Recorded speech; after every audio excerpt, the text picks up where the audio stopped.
필요한 여러 가지 물건과 또 제도, 사람들을 만들고 세우고 또 헌신하도록 하는 것을 볼 수가 있습니다. 여기까지가 에스라서 8장까지의 내용인데요. 이때만 하더라도 어떠한 문제를 알아차리기가 쉽지 않았던 때이죠. 그러나 이들 공동체 안에 심각한 문제가 있다는 걸 깨달은 것은 그리 오래 걸리지 않았습니다. 성전을 벗어난 사람들의 문제이죠.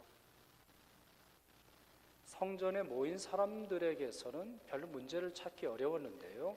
성전을 벗어났던 유대인들, 성전에서는 백성들을 축복했던 제사장들과 레위인들의 가정생활, 그리고 성전에서는 축복을 받는 것처럼 여겨지고 또 하나님께서 세우신 것이라고 선포되어졌던 사람들의 일상생활이 문제였습니다. 9장 1절, 2절 요약하면 다음과 같이 되는데요. 이스라엘 백성과 제사장들과 레위 사람들이 이 땅 백성들에게서 떠나지 아니하고, 괄호는 제가 조금 축약한 겁니다. 여러 족속들 또 여러 이방 민족들이 나오는데, 이 땅의 사람들의 가증한 일을 행하여 그들의 딸을 아내와 며느리로 삼아 거룩한 자손이 그 지방 사람들과 서로 섞이게 하는데, 방백과 고관들이 이 죄에 더욱 으뜸이 되었다라는 말을 전해 듣습니다. 이들은 이 땅 백성들에게서 떠나질 않았습니다. 그렇죠? 1절 여러분들이 슬라이드 보시기에 두 번째 줄 마지막 단어부터 보시면 떠나지 아니하고 라고 되어 있습니다. 영어 성경은 이렇게 번역되어 있는데 not separated themselves from 이렇게 되어 있어요. 이사가라는 말인가요? 마르트에 갔어도 이방인들과는 만나도 인사하지 말라는 이야기인가요? 아니죠. 세속적 삶으로부터 자기 자신이 떠나도록 하라는 이야기예요. 어떻게 세상에 안 살 수 있겠어요? 어떻게 세상에 있는 여러 가지 문화와 접촉하지 않고 살 수 있겠습니까? 핵심은 세속에 물들지 않는 거예요.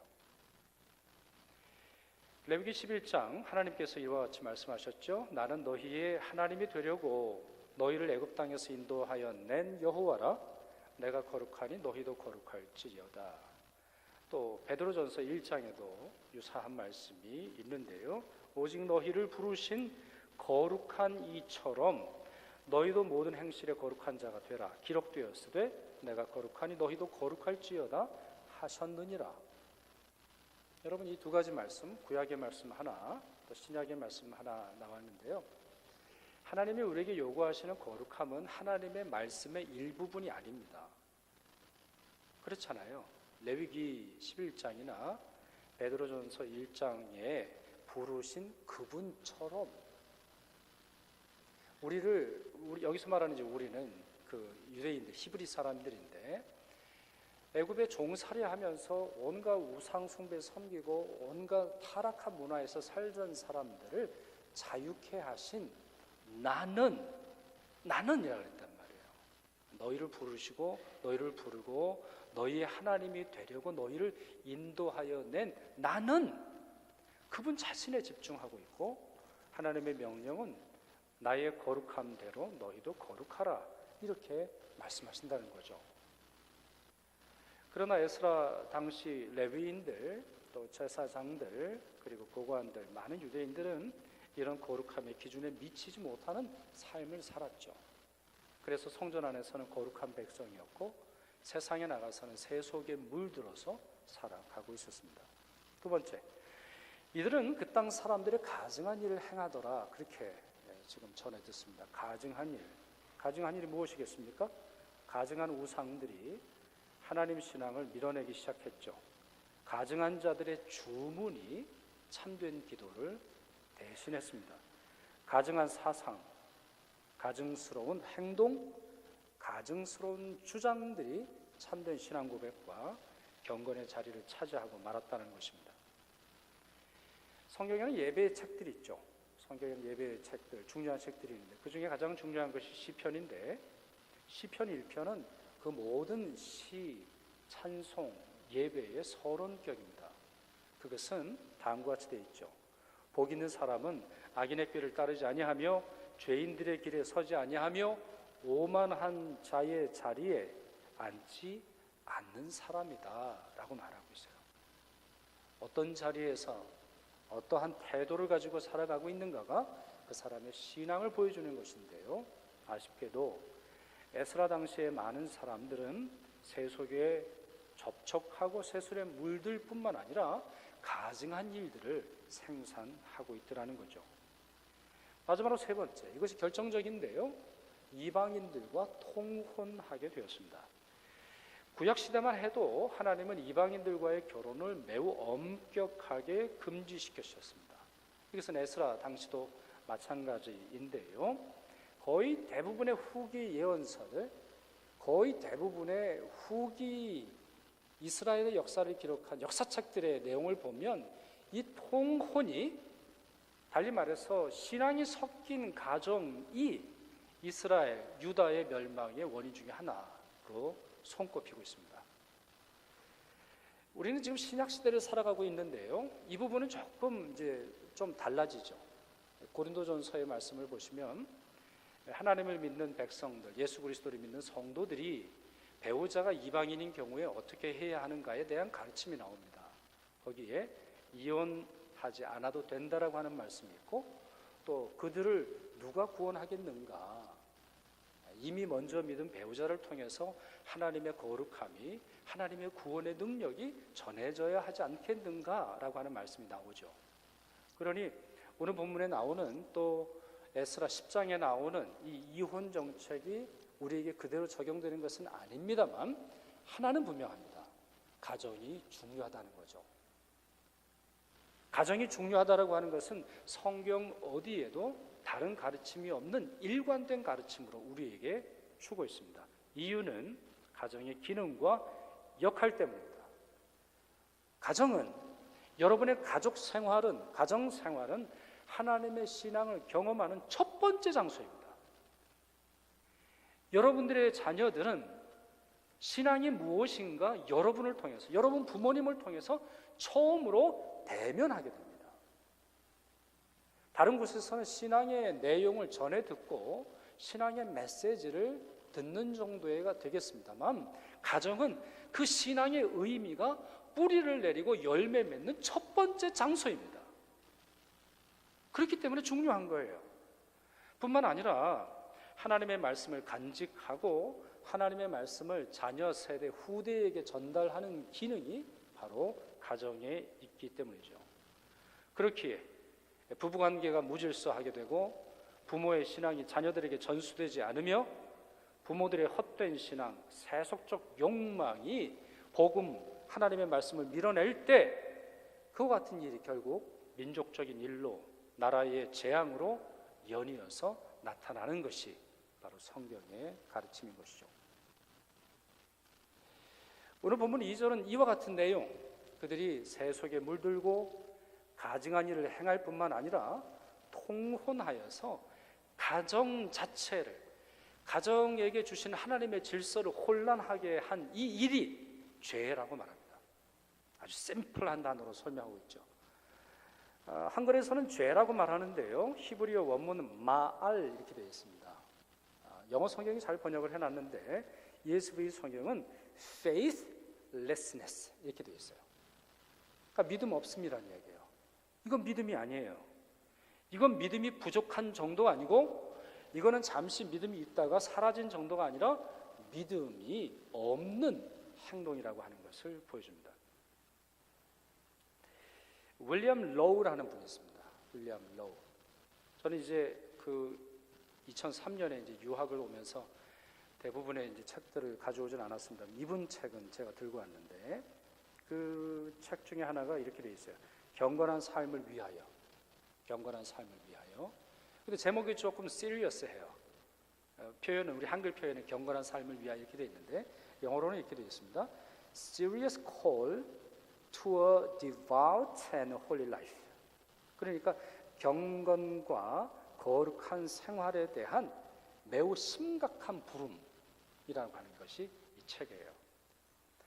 이 책의 1장 윌리엄 로우는 무엇에 할애하고 있냐면 무엇이 경건인지 아닌지, 이 책 내용 중에 두 패러그래프를, 두 문단을 여러분들에게 한번 읽어드릴게요. 오늘 본문에 나오는 이 사람들과 무슨 문제가 있는지, 연관이 있는지 여러분 생각하시면 좋겠습니다.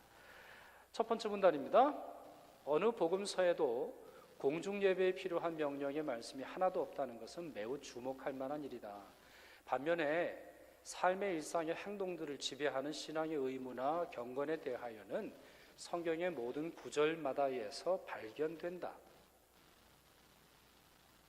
가끔 여러분 예배 전쟁이라는 말 들어보십니까? 예배 전쟁.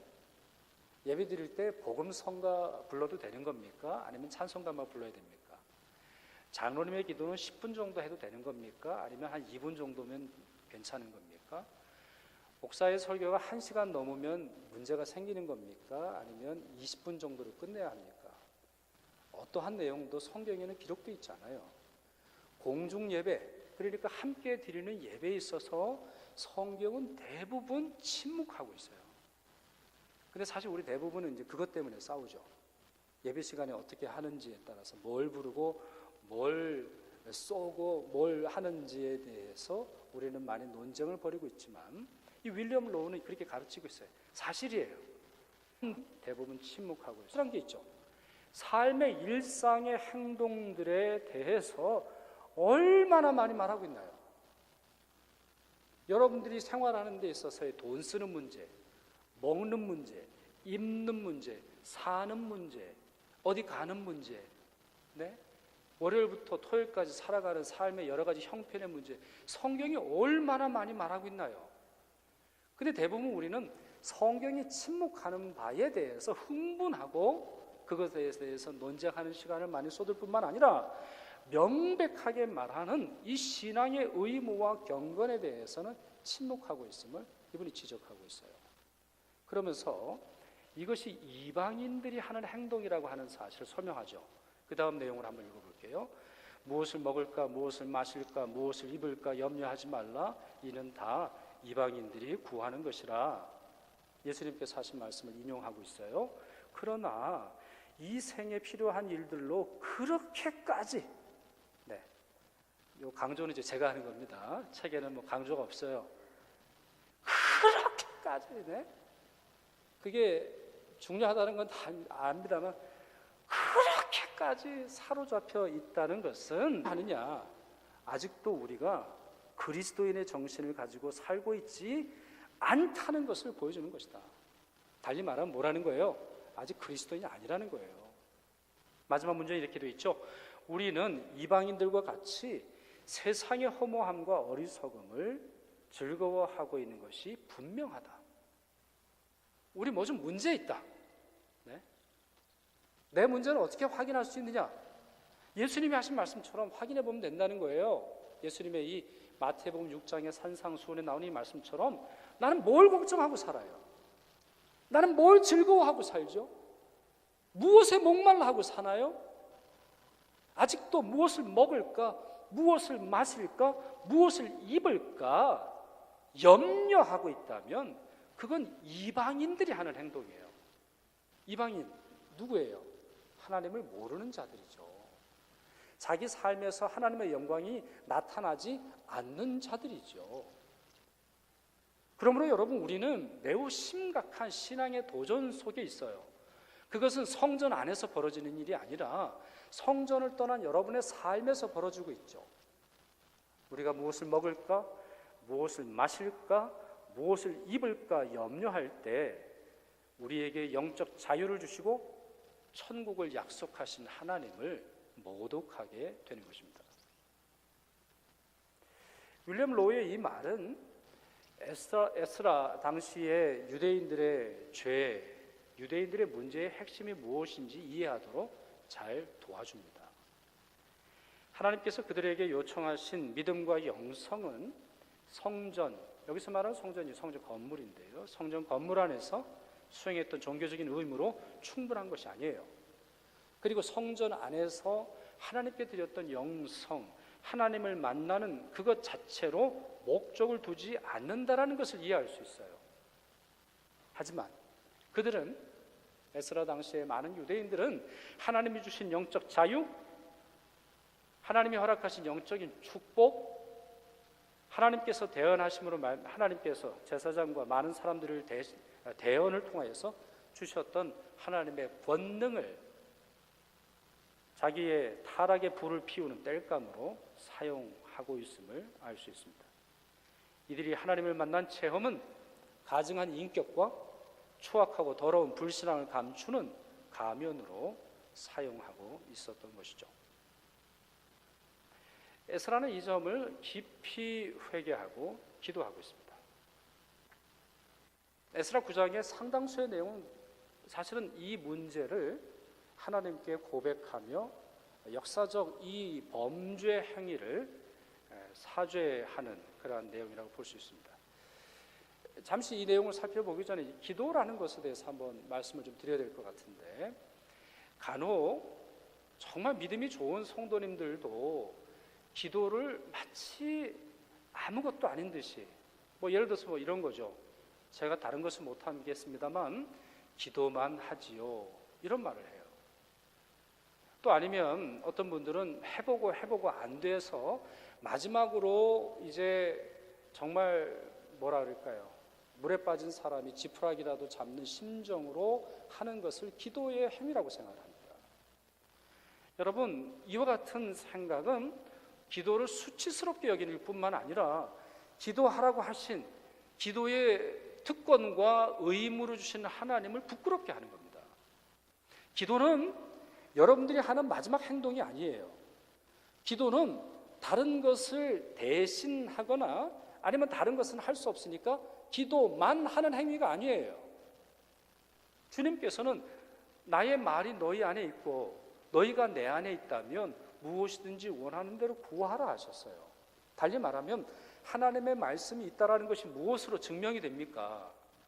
우리가 하나님 안에 있다라고 하는 사실이 무엇으로 나타나야 합니까? 우리의 하나님이 천지를 창조하시는 하나님이라고 하는 신앙 고백이 무엇으로 나타나야 합니까? 당연하죠. 그 대답은 기도예요. 기도만이라고요? 아니에요. 우리는 기도함으로 말미암아 주님께 나아가고 우리에게 찾아오신 주님과 동행할 뿐만 아니라 우리의 문제를 해결하고 타락의 굴레에서 벗어날 뿐만 아니라 참된 자유를 누리게 합니다. 기도, 이것은 우리의 가장 나약하고 최종적 힘이 아니라 가장 강력하고 가장 먼저 오는 힘인 것이죠. 에스라는 즉각적으로 무릎을 꿇고 있어요. 오늘 시간 관계상 이 에스라의 기도 전체 내용을 볼 수는 없는데요, 두 가지, 이 에스라 기도에 있어서 매우 두드러지는 특징 두 가지를 설명드리려고 해요. 첫째는 매우 역사적 성찰을 그의 기도의 내용에서 우리는 발견할 수 있어요. 에스라는 굉장히 똑똑한 사람이에요. 그리고 학사고 제사장인데요, 대부분 제사장들이 쓰는 문서는 매우라기보다는 짧고 명료합니다. 근데 오늘 이 기도의 문장을 보면 매우 길어요. 어디서 끝나는지 알 수 없을 정도로. 그리고 여러분들이 이미 보셔서 아시겠습니다만 한 절 한 절 자체가 매우 길지요. 그러니 마음속에 굉장히 탄원하는 마음으로, 갈급한 마음으로 쏟아붓는 기도를 하고 있는데, 그 쏟아붓는 기도의 내용은 뭐냐? 두 가지예요. 하나는 자신들의 역사예요. 어그러진 역사, 수치스러운 역사, 하나님께서 도우셨음에도 불구하고 실패를 반복하는, 하나님이 주신 자유를 이 세상 타락한 데 써버린 자신들의 손상된 역사를 설명하고 있어요. 두 번째는 무엇일까요? 하나님 나라의 역사를 끊임없이 붙들고 있어요. 끊임없이 타락한 이 이스라엘, 또 유대인들의 역사를 치료하는 힘이 하나님 나라의 역사에서 오고 있음을 그는 끊임없이 기도로 하나님께 고백하고 있는 것이죠. 이와 같은 가슴 절절한 고백의 내용을 한번 보시면요, 구절을 보시면 그는 하나님이 주신 은혜를 말합니다. 그 은혜의 핵심은 두 가지예요. 종살이에서 해방하셨다는 거예요. 종살이에서 해방하셨다. 이 두 단어가 이스라엘 역사 전체를 꿰뚫는 말이에요. 여러분, 출애굽의 이 역사가 매우 중요한데 출애굽의 역사는 뭘로 요약합니까? 노예살이에서 해방하셨다라고 하는 말이에요. 종살이에서 이집트 노예로 있던 삶에서 해방시켜 주셨다는 말이에요. 이것이 이 출애굽 역사일 뿐만 아니라 바벨론 포로에서 돌아온 것도 역시 마찬가지죠.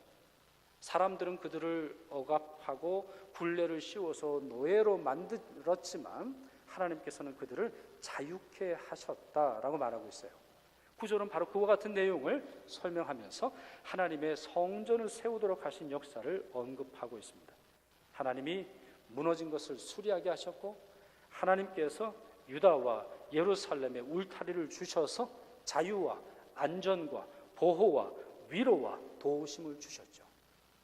그러나 10절 이렇게 말하고 있습니다. 우리 하나님이여 이렇게 하신 후에도, 제 노트에는 이렇게 하신 후에도를 언더라인을 했어요. 이렇게 하신 후에도. 참 이 말이 모든 역사를 압축하는 말이에요. 이렇게 하신 후에도 우리가 주의 계명을 저버려 사오니 이제 무슨 말씀을 하오리까? 자유와 해방을 주셨고 새 성전을 주셨음에도 불구하고 그들은 비천하고 가증한 일로 다시 되돌아가서 하나님을 모독하고 있더라는 것이죠. 베드로후서 2장 22절 말씀이 이렇습니다. 개가 그 토하였던 것에 되돌아가고 돼지가 씻었다가 더러운 구덩이에 도로 누웠다 하는 말이 그들에게 응하였도다. 이것이 에스라 기도의 첫 번째 특징입니다. 역사적 기도죠. 역사를 놓고 기도하는 거죠. 역사에 대한 반성을 통해서 하나님께로 다시 되돌아가는 거죠. 역사를 치유하신 하나님을 붙들므로 말미암아 새로운 희망도 역시 하나님께 있다라고 하는 사실을 고백하는 것이죠. 두 번째는 시종일관 반복되는 단어가 있다는 것을 우리는 알 수 있습니다. 그것은 우리라고 하는 말입니다. 우리. 여러분, 누가 죄를 저질렀습니까? 누가 문제를 일으켰어요? 누가 나라를 어지럽게 했어요? 누가 사람들을 고통스럽게 했어요? 누가 이 범죄를 저지른 겁니까? 누가 이방의 세속적 물결을 끌어들였어요? 누가 통응을 했고 자기의 자녀들을 무분별하게 신앙적 원칙도 상관없이 통원하도록 했나요? 그들이에요. 그러나 오늘 본문에 보면 에스라가 하는 기도의 내용에 그들이라고 하는 말이 존재하지 않고 우리로 계속 말하고 있어요.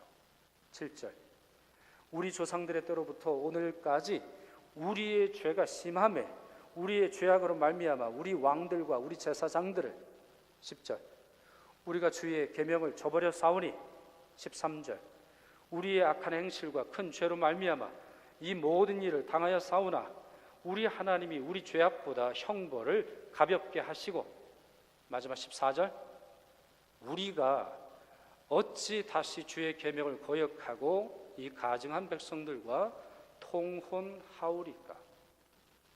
우리. 그는 끊임없이 자기는 이 문제에 책임이 없다라고 말하지 않고 이 문제의 핵심, 이 문제에 일으킨 장본인인 것처럼 하나님께 기도하고 있어요.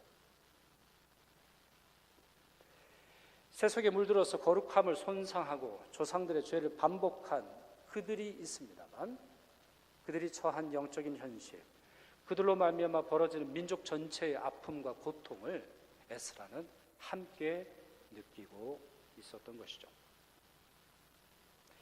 여러분이 예민하신 분은 기억하시는지 모르겠습니다만 한 2달 전부터 제가 축도를 바꿨죠.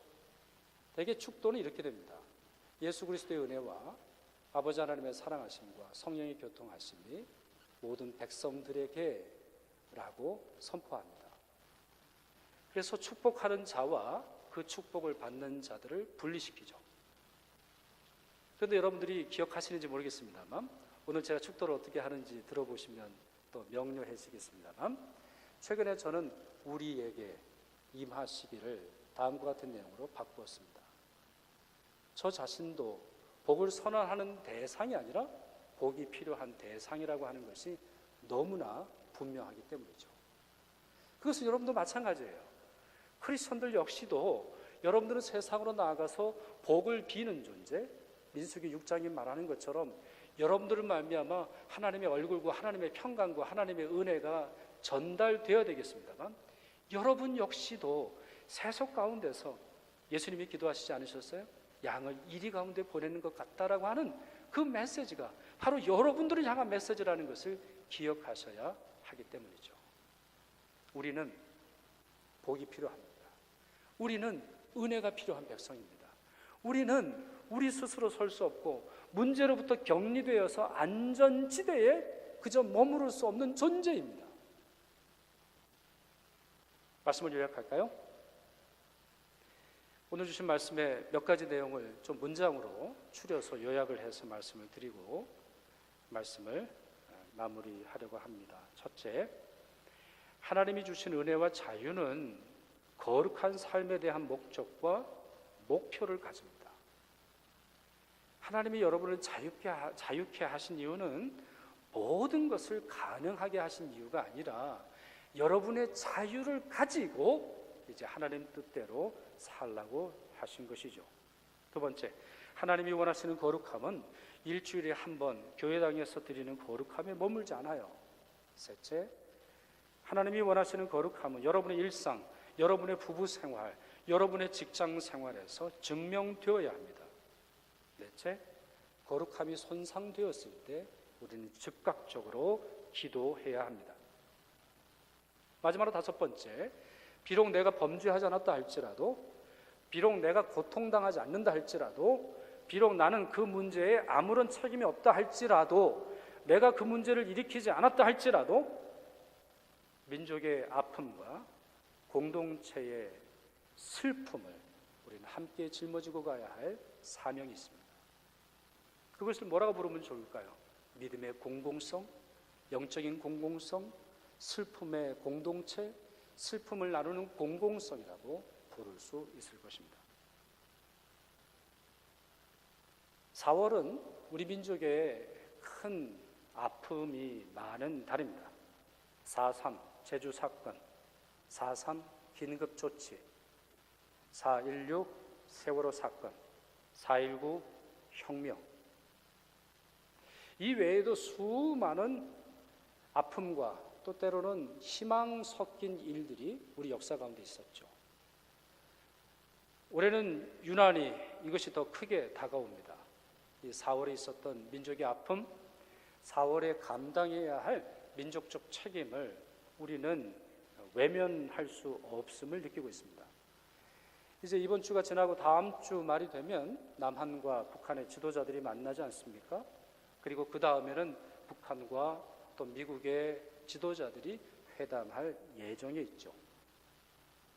모든 악기는 잘 조율되고 그 악기가 온전할 때 소리를 내야 될 텐데, 이 관계, 우리 남한과 북한의 관계 참 좋아지다가 줄이 끊어지고 북한과 또 여러 열강들의 관계에 있어서 얼마나 많은 고통과 얼마나 많은 어그러짐과 얼마나 많은 상처가 있는지 우리는 경험적으로 잘 알고 있습니다. 뿐만 아니라 북한의 형제와 자매들은 아직도 억압 속에서 참 자유가 무엇인지, 참 복음이 무엇인지, 참 진리가 무엇인지 듣지 못하는 영적 기갈 가운데 살아가고 있죠. 우리가 휴전선 남쪽 안에 아니면 한반도로부터 멀리 떨어진 이 캐나다에서 살고 있다고 그 영적인 공공성이 사라지는 것은 결코 아닙니다. 여러분, 이 4월 또 우리 민족의 이 아픔과 이 민족의 슬픔이 있는 이때에 우리에게 평화를 원하시고 새로운 것을 원하시는 새 역사를 만들어 가시기를 원하시고 참된 자유와 참된 거룩함의 은혜를 주기를 원하시는 하나님을 향해 기도하고 어그러진 역사를 바로잡는 우리가 될 수 있기를 바랍니다. 기도하겠습니다. 저희의 갈 길 인도하시는 하나님, 오늘 말씀을 통하여 거룩함을 회복하는 것의 중요함, 거룩함을 회복하는 것의 책임감을 알게 하시니 감사드립니다. 교회당에서의 모습만 아니라 일상의 삶에서도 하나님이 원하시는 거룩한 삶을 살아가도록 성령께서 친히 저희의 삶을 인도하여 주옵소서. 저희 조국의 이번 한 달은 매우 중요한 달입니다. 많은 이들의 눈물과 아픔을 위로하여 주옵시며 에스라처럼 한국 교회의 성도들이 공공의 책임을 인식하고 빛과 소금의 사명을 잘 감당할 수 있도록 도와주시옵소서.